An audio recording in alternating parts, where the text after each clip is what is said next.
बिस्मिल्लाहिर्रहमानिर्रहीम। सही बुखारी हदीस नंबर 22।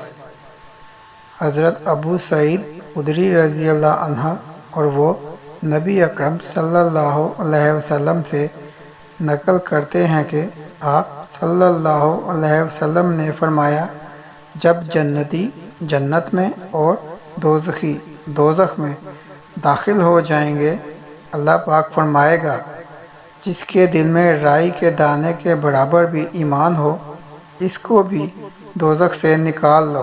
तब ऐसे लोग दोज़ख से निकाल लिए जाएंगे और वो जल कर कोयले की तरह स्याह हो चुके होंगे।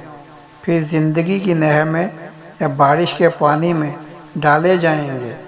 इस वक्त वो दाने की तरह उग आएंगे, जिस तरह नदी के किनारे दाने उग आते हैं। क्या तुमने नहीं देखा कि दाना जर्दी माइल पेच दर पेच निकलता है?